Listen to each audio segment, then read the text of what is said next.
Very good morning to all. Today we will discuss about the steps in MBO. So management by objective is a strategic business model designed to improve the performance of an organization. It is a strategy which clearly defines the objectives which is agreed by both management and the employee. An important step in the MBO approach is the monitoring and evaluation of the performance and progress of each employee against the established objectives. ഇപ്പോൾ management by objective എന്ന് പറയുന്നത് ഒരു strategic business മോഡലാണ്, അല്ലെങ്കിൽ തന്ത്രപരമായിട്ടുള്ള ഒരു business മോഡലാണ്. എന്തിനു വേണ്ടി ഡിസൈൻ ചെയ്തിട്ടുള്ളതാണ്?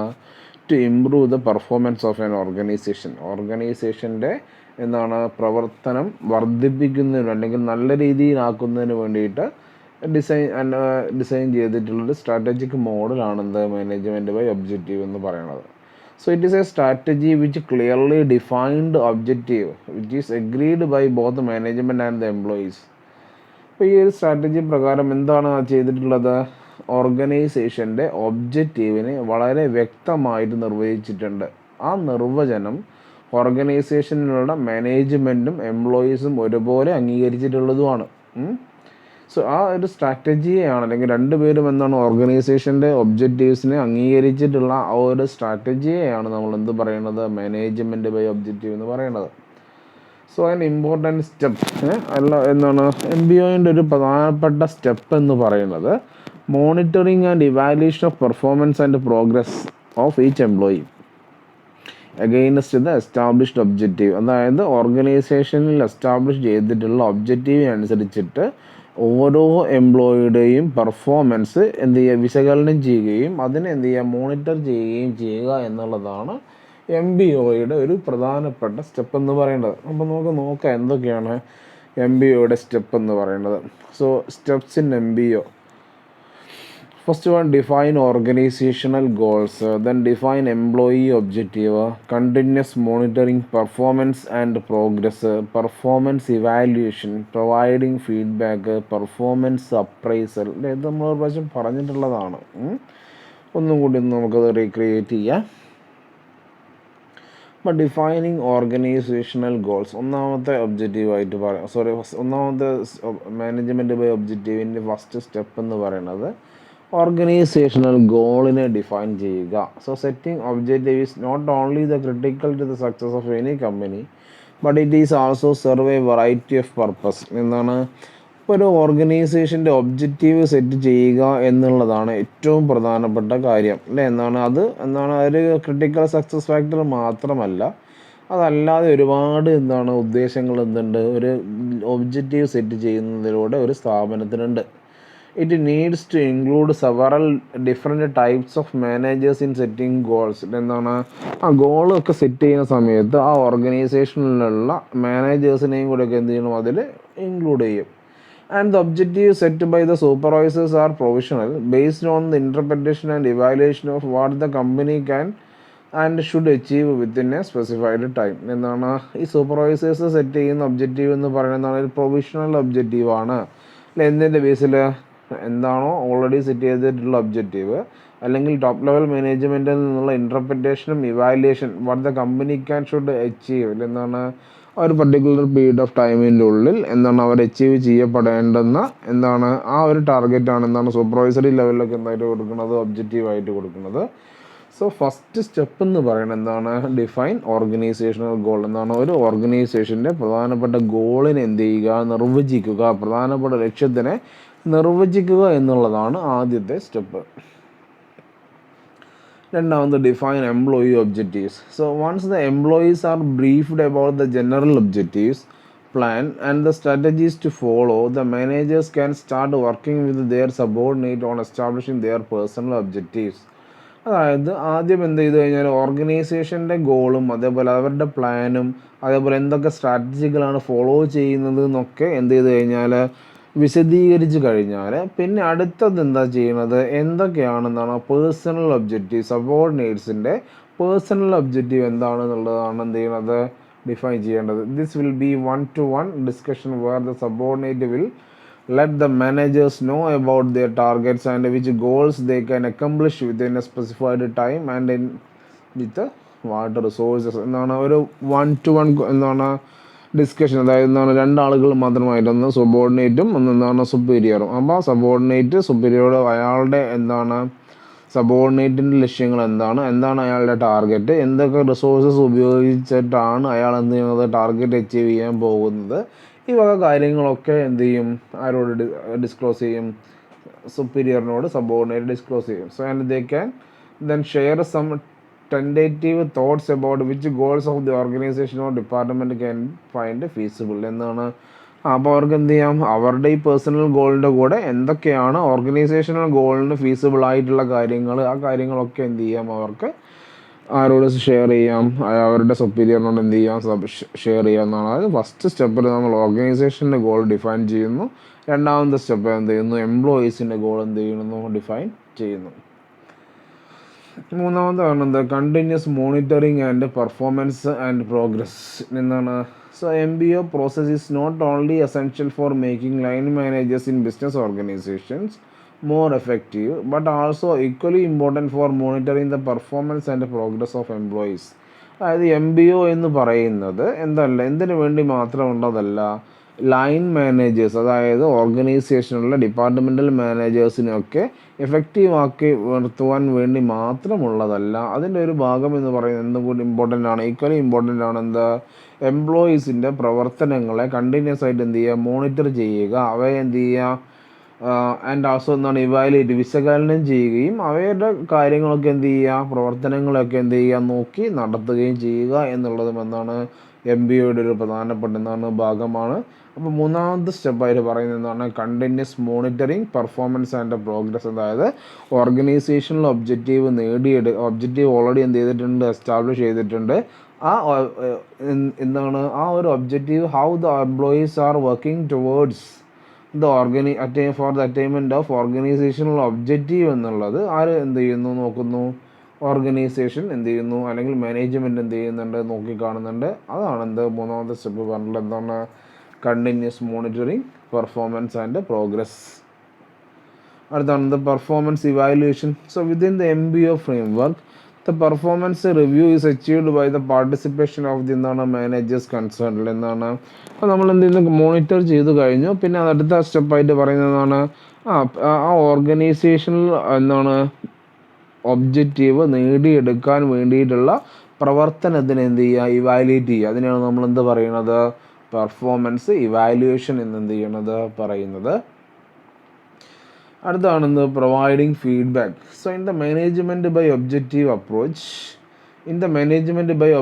Approach the most essential step എന്താണ് continuous feedback on the result and objectives as it enables the employees to track and make correction to their actions. അതെന്താണ് ഇതിൻ്റെ ഒരു പ്രധാനപ്പെട്ട ഒബ്ജക്റ്റീവ് അല്ലെങ്കിൽ ഒരു പ്രധാനപ്പെട്ട സ്റ്റെപ്പ് എന്ന് പറയുന്നത് എന്താണ്, എംപ്ലോയീസിന് എന്ത് ചെയ്യുക, ഫീഡ്ബാക്ക് കൊടുക്കുക. അപ്പം ഫീഡ്ബാക്ക് കൊടുക്കുമ്പോഴാണ് എന്ത് ചെയ്യുന്നത്, employees can to track and make correction to their actions. എന്താണ് അവർ ചെയ്ത പ്രവർത്തനങ്ങളിൽ എന്തെങ്കിലും മിസ്റ്റേക്ക് ഉണ്ട് എങ്കിൽ അത് മോഡിഫൈ ചെയ്യുന്നതിനും അത് കറക്റ്റ് ചെയ്യുന്നതിനൊക്കെ എന്തിന് സഹായിക്കുന്നു, ഫീഡ്ബാക്ക് എന്ത് ചെയ്യുന്നുണ്ട്, സഹായിക്കുന്നുണ്ട്. And the ongoing feedback is complemented by the frequent formal evaluation meetings in which superior and subordinates may discuss progress towards objective leading to എന്താണ് മോർ ഫീഡ്ബാക്ക്. അപ്പം ഒരു ഓൺഗോയിങ് ഫീഡ്ബാക്ക് എന്ന് പറയുന്നത് എങ്ങനെയാണ്, അവരുടെ ഈ ഇൻ്റർവെല്ലിലുള്ള ഫ്രീക്വൻറ്റ് ഫോർമൽ ഇവാലുവേഷൻ മീറ്റിംഗ് ഉണ്ടാവും. Evaluation മീറ്റിങ്ങിൽ എന്ത് ചെയ്യും, കൂടുതൽ ഫീഡ്ബാക്ക് സുപ്പീരിയർ ആർക്ക് കൊടുക്കും, സബോർഡിനേറ്റ്സിന് കൊടുക്കും. അങ്ങനെ അതെന്ത് ചെയ്തു, അവരുടെ എന്താണ് ഒബ്ജക്റ്റീവിലേക്കുള്ള എന്താണ് how to the what extend they are എന്താണ് ഗെറ്റിംഗ് ദ ഒബ്ജക്റ്റീവ്, എത്രത്തോളം ദൂരം ഇനിയും പോകാനുണ്ട് അല്ലെങ്കിൽ എത്ര ദൂരം അവർ ഓൾറെഡി ചെയ്ത് കഴിഞ്ഞു എന്നുള്ള കാര്യങ്ങളൊക്കെ അവർക്ക് എന്ത് ചെയ്യും കൃത്യമായിട്ട് മനസ്സിലാക്കും. അതായത് ഫീഡ്ബാക്കിലൂടെ എന്ത് ചെയ്യാൻ പറ്റും, കറക്റ്റ് ചെയ്യാൻ പറ്റും. ആൻഡ് ആൾസോ എന്താണ് മനസ്സിലാക്കാൻ പറ്റും എത്രത്തോളം എന്ത് ചെയ്തിട്ടുണ്ട്, ഒബ്ജക്റ്റീവ് നേടിയെടുത്തിട്ടുണ്ട്, ഇനി എത്ര നേടാനുണ്ട് എന്നുള്ള കാര്യങ്ങളൊക്കെ ഇതിൽ നിന്ന് മനസ്സിലാകും, പ്രൊവൈഡിങ് ഫീഡ്ബാക്കിൽ നിന്ന് മനസ്സിലാക്കും. അടുത്താണ് performance appraisal. Then performance reviews are routine review of the success of employees within the MBO organisation. Management by objective ഉള്ള ഓർഗനൈസേഷനിലുള്ള അടുത്ത് നല്ല പ്രവർത്തനങ്ങളൊക്കെ ആണെങ്കിൽ അതിനെന്ത് ചെയ്യും, പെർഫോമൻസ് അപ്രൈസലിലൂടെ എന്ത് ചെയ്യും, ഒരു റെക്കഗ്നിഷൻ എന്ത് ചെയ്യും ഉണ്ടാവും. അതാണ് പെർഫോമൻസ് അപ്രൈസൽ എന്നുള്ളതുകൊണ്ട് ഉദ്ദേശിക്കുന്നത്. സോ ഇതാണെന്ത് പ്രോസസ് ഡിഫൈനിങ് ഓർഗനൈസേഷൻ ഗോൾസ്, എംപ്ലോയിൻ്റെ objective, then continue monitoring performance and progress, feedback കൊടുക്കുന്നു, പെർഫോമൻസ് അപ്രൈസൽ, ദെൻ എന്താണ് പെർഫോമൻസ് ഇവാലുവേഷൻ. ഈ രീതിയിൽ എന്ത് ചെയ്യുന്നു കാര്യങ്ങൾ എന്ത് ചെയ്യും നടത്തുന്നത് management objective, management by objective process. എന്തൊക്കെയാണ് ഇതിൻ്റെ benefits of management by objective? പറയുന്ന management by objective helps the employees appreciate their on the job roles and responsibilities.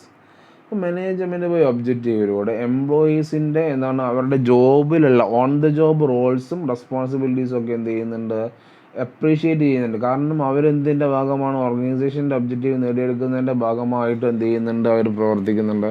അപ്പോൾ സ്വാഭാവികമായിട്ടും അവർക്ക് പെർഫോമൻസ് അപ്രൈസൽ അതിൻ്റെ ഭാഗമാണെന്ന് നമ്മൾ പറഞ്ഞു അല്ലേ. അപ്പം പെർഫോമൻസ് അപ്രൈസൽ അവർക്ക് എന്ത് കിട്ടുന്നുണ്ട് അപ്രീസിയേഷൻ എന്ത് ചെയ്യുന്നുണ്ട് കിട്ടുന്നുണ്ട്. And the key result areas planned are specific to each employee depending on their interest, educational qualification and specialization. അപ്പോൾ നമ്മളിതിൽ അതിൻ്റെ ഫീച്ചേഴ്സ് പറഞ്ഞ സമയത്തല്ല കീ റിസൾട്ട് ഏരിയാസിനെ പറ്റി നമ്മൾ എന്ത് ചെയ്തിട്ടുണ്ടായിരുന്നു പറഞ്ഞിട്ടുണ്ടായിരുന്നു അല്ലേ. അപ്പോൾ ഇങ്ങനെയുള്ള ഈ കീ റിസൾട്ട് ഏരിയാസ് പ്ലാൻ ചെയ്യുന്നത് ഓരോ ആളുകൾക്കും അസൈൻ ചെയ്യുന്നത് ആ എംപ്ലോയീസിൻ്റെ താല്പര്യത്തിനനുസരിച്ചിട്ട് അവരുടെ ക്വാളിഫിക്കേഷൻ അനുസരിച്ചിട്ട് അവരുടെ സ്പെഷ്യലൈസേഷനൊക്കെ അനുസരിച്ചിട്ടാണ് എന്ത് ചെയ്യുന്നത് ഈ ഏരിയാസൊക്കെ എന്ത് ചെയ്യുന്നത് പ്ലാൻ ചെയ്ത് കൊടുക്കുന്നത്. And the MBO approach usually result in better team work and communication. എന്താണ് നല്ല ടീം വർക്കിനും അതേപോലെ എന്താണ് നല്ല കമ്മ്യൂണിക്കേഷനും MBO എന്ത് ചെയ്യുന്നുണ്ട് സഹായിക്കുന്നുണ്ട്. And it provide the employees with a clear understanding of what is expected of them. എന്താണ് ഒരു എംപ്ലോയിയിൽ നിന്നും എന്താണ് പ്രതീക്ഷിക്കുന്നത്, മാനേജ്മെൻറ്റ് എന്താണ് പ്രതീക്ഷിക്കുന്നത് എന്നുള്ളതിനെ പറ്റിയിട്ട് കൃത്യമായിട്ടുള്ള ഒരു ധാരണ കൊടുക്കുവാൻ എന്ത് സഹായിക്കുന്നുണ്ട് MBO സഹായിക്കുന്നുണ്ട്. And every employee is assigned unique goals. അതുകൊണ്ട് തന്നെ each employees feel indispensable to the organisation and eventually develop a sense of loyalty to the organisation. അതായത് എന്താണ് ഇവിടെ എല്ലാ എംപ്ലോയീസിനും എന്താണ് അവരുടേതായിട്ടുള്ള എന്താണ് ഒബ്ജക്റ്റീവ് ഉണ്ട്. അപ്പോൾ അവർക്ക് എന്ത് തോന്നും അവരൊരു ഓർഗനൈസേഷൻ എന്താണ് ഏറ്റവും പ്രധാനപ്പെട്ട ഇൻഡിസ്പെൻസിബിൾ പാർട്ട് ഓഫ് ഓർഗനൈസേഷൻ എന്താണ് അവർ ഓർഗനൈസേഷൻ്റെ ഒരു പ്രധാനപ്പെട്ട ഭാഗമാണെന്ന് തോന്നുകയും അവർക്ക് സ്വാഭാവികമായിട്ട് എന്തുണ്ടാവുകയും ചെയ്യും ഓർഗനൈസേഷനോട് ഒരു ലോയൽറ്റി വർദ്ധിക്കുകയും ചെയ്യും. മാനേജേഴ്സ് ഹെൽപ്പ് എൻഷുർ ദാറ്റ് എന്താണ് subordinates how goals are related to the objective of the organisation എന്നാണ്. അതേപോലെ മാനേജേഴ്സ് എന്ത് ചെയ്യും ഹെൽപ്പ് ചെയ്യും സബോർഡിനേറ്റ്സിന് എന്തിന് ഈ പേഴ്സണൽ ഗോൾസ് എന്തുമായിട്ട് റിലേറ്റ് ചെയ്തിട്ടുള്ളതാണ് ഓർഗനൈസേഷണൽ ഒബ്ജക്റ്റീവുമായിട്ട് റിലേറ്റ് ചെയ്തിട്ടുള്ളതാണ്. ഇപ്പോൾ ഫോർ എക്സാമ്പിൾ പറയുകയാണെങ്കിൽ എന്താണ് ഒരാളുടെ ഒബ്ജക്റ്റീവ് എന്ന് പറയുന്നത് മാനേജർ ആവുക അല്ല എന്നാൽ സൂപ്പർവൈസർ ആയിട്ടുള്ള ഒരാളുടെ ഒബ്ജക്റ്റീവ് സ്വാഭാവികമായിട്ടും ചിലപ്പോൾ അയാളുടെ ഒബ്ജക്റ്റീവ് എന്തായിരിക്കും ആ സ്ഥാപനത്തിൽ മാനേജർ ആവുക എന്നുള്ളതായിരിക്കും. അപ്പോൾ ഓർഗനൈസേഷണൽ ഒബ്ജക്റ്റീവിൽ ക്രിയാത്മകമായിട്ട് കോൺട്രിബ്യൂട്ട് ചെയ്യുന്ന സമയത്ത് അയാൾക്ക് സ്വാഭാവികമായിട്ട് ഒരു പ്രൊമോഷനുള്ള സാധ്യതയുണ്ട്. അപ്പോൾ ആ മാനേജേഴ്സൊക്കെ എന്തെങ്കിലും സഹായിക്കും ഇങ്ങനെയുള്ള സബോർഡിനേറ്റ്സിൻ്റെ ഗോള് എന്തുമായിട്ട് റിലേറ്റ് ചെയ്യാൻ ഓർഗനൈസേഷണൽ ഒബ്ജക്റ്റീവായി റിലേറ്റ് ചെയ്യാനൊക്കെ എന്ത് ചെയ്യുന്നുണ്ട് MBO സഹായിക്കുന്നുണ്ട്. ഇനി എന്തൊക്കെയാണ് ഇതിൻ്റെ limitations? Management by objective often ignore the organizations existing ethos and working conditions. അപ്പോൾ എന്താണ് നിലവിലുള്ള ഘടന കറണ്ട് സ്റ്റാറ്റസ് എന്താണെന്നുള്ളത് എന്ത് ചെയ്യുന്നുണ്ട് മാനേജ്മെൻറ്റ് ബൈ ഒബ്ജക്റ്റീവ് പലപ്പോഴും മറന്നു പോകുന്ന അല്ലെങ്കിൽ ഇഗ്നോർ ചെയ്യുന്ന ഒഴിവാക്കുന്ന എന്താണ് ഒരു കാര്യമാണ്. Then more emphasis is given on goals and targets and the managers put constant pressure on the employees to accomplish their goals and forget about the use of MBO for involvement, willingness to contribute and growth of management. അപ്പം ഇത് കൂടുതലും പ്രാധാന്യം കൊടുക്കുന്നത് എന്താണ് ടാർഗറ്റിൻ്റെ മുകളിലാണ്, goals and ടാർഗറ്റ്സിൻ്റെ മുകളിലാണ്. അപ്പോൾ managers കൂടുതൽ പ്രഷർ കൊടുക്കുക ഈ ഗോൾസിൻ്റെ നേടിയെടുക്കാൻ വേണ്ടിയിട്ടാണ്. അപ്പോൾ അവരെന്ത് ചെയ്യുന്നു ഈ MBOയുടെ ഇൻവോൾവ്മെൻറ്റും വില്ലിങ്നെസ് ആൻഡ് കോൺട്രിബ്യൂട്ടേഷനിലുള്ള വില്ലിങ്നെസ്സും ഒക്കെ എന്ത് ചെയ്യും അവർ മറന്നു പോകും. കൂടുതൽ എംപ്ലോയീസിന് എന്ത് ചെയ്യും കൂടുതൽ പ്രഷർ കൊടുക്കും. And the managers sometimes overemphasize the target setting as compared to operational issues as a generator of success. എന്താണ് ഇവിടെ ഒരു പ്രശ്നം എന്താണെന്ന് പറഞ്ഞു കഴിഞ്ഞാൽ എന്താണ് ഈ പ്രവർത്തനപരമായിട്ടുള്ള ചില പ്രശ്നങ്ങളൊക്കെ ഉണ്ടാവും ഓർഗനൈസേഷൻ. അതൊന്നും നോക്കാതെ മാനേജേഴ്സ് കൂടുതൽ പ്രാധാന്യം കൊടുക്കുന്നത് എന്താണ് ടാർഗറ്റ് സെറ്റ് ചെയ്യുന്നതിനൊക്കെ വേണ്ടിയിട്ടാണ് എന്ത് ചെയ്യുന്നത് കൂടുതൽ പ്രാധാന്യം മാനേജ്മെൻറ്റ് എന്ത് ചെയ്യുന്നത് കൊടുക്കുന്നത്. അപ്പോൾ ഈ ഓപ്പറേഷണൽ ഇഷ്യൂസ് ഒന്നും എന്ത് ചെയ്യുന്നില്ല അവർക്ക് നോക്കാൻ നേരം ഉണ്ടാവില്ല അല്ലെങ്കിൽ അവരുടെ കണ്ണിലത് പെടുന്നില്ല. പിന്നെ ഒരു പ്രശ്നം എന്ന് പറഞ്ഞു കഴിഞ്ഞാൽ the MBO approach does not emphasize the significance of the context where the goals are set and the context encompasses the everything from the resource availability and efficiency to relative by in the form of the leadership and stakeholders. അപ്പോൾ ഇതിൻ്റെ ഒരു സാഹചര്യം എന്ത് ചെയ്യുന്നില്ല, ഇവർ goal set ചെയ്യാനാണ് MBO പറയുന്നത്. അപ്പോൾ പക്ഷെ അവരെന്ത് തന്നെ പ്രാധാന്യം കൊടുക്കുന്നില്ല. Does not emphasize the significance of the context എന്നാണ്, എവിടെയാണ് ഗോൾ സെറ്റ് ചെയ്യേണ്ടത് അല്ലെങ്കിൽ ഗോൾ സെറ്റ് ചെയ്യേണ്ട ഒരു സാഹചര്യത്തിൻ്റെ പ്രാധാന്യം എന്ത് ചെയ്യുന്നില്ല MBO മനസ്സിലാക്കുന്നത്. ഒരു പക്ഷേ റിസോഴ്സ് ഇല്ലാത്തൊരു സ്ഥലത്ത് പോയിട്ട് ഗോൾ സെറ്റ് ചെയ്യാൻ പറയുമ്പം അതൊരു ലിമിറ്റേഷനാണ്. അവിടെ എന്തില്ല, റിസോഴ്സ് ഇല്ല എന്ന് പറയുന്നത് എന്താണ്, ഒരു ലിമിറ്റേഷനാണ്. അപ്പോൾ ആ ഒരു സാഹചര്യത്തിന് ഇവരെന്ത് ചെയ്യുന്നില്ല, മനസ്സിലാക്കുന്നില്ല. Finally, there is a tendency for many managers to see management by objective as a total system that can handle all management issues once installed. And the over dependence may impose the problems on the MBA. അപ്പോൾ അവർ ഇപ്പോൾ ചില managers MBOനെ കാണുന്നത് ഓർഗനൈസേഷൻ്റെ മൊത്തം പ്രശ്നങ്ങളുടെ പരിഹാരമായിട്ടാണ്. അപ്പം അങ്ങനെയുള്ള ഒരു over dependence എന്തിൻ്റെ മുകളിലുണ്ട്, MBOൻ്റെ മുകളിലുണ്ട്. അപ്പോൾ അത് പ്രശ്നമാണ് എന്ത് ചെയ്യണത്, അത് എന്ത് ചെയ്യും, ഓവർ ഡിപ്പെൻഡൻസ് എന്നാണ് ഒരു പ്രശ്നമായിട്ട് എന്ത് ചെയ്യുന്നു, കാണിക്കുന്നു എന്നാണ് എന്ത് ചെയ്യുന്നത്, പറയുന്നത്. സോ എന്താണ്, ഇത്രയാണ് ഇതിൻ്റെ ലിമിറ്റേഷൻസ് ആയിട്ട് എന്ത് ചെയ്യുന്നത്, പറയുന്നത്. ആൻഡ് എന്തെങ്കിലും ഡൗട്ടോ കാര്യങ്ങളോ ഉണ്ടെങ്കിൽ എന്ത് ചെയ്യുക, യു ക്യാൻ ആസ്ക്.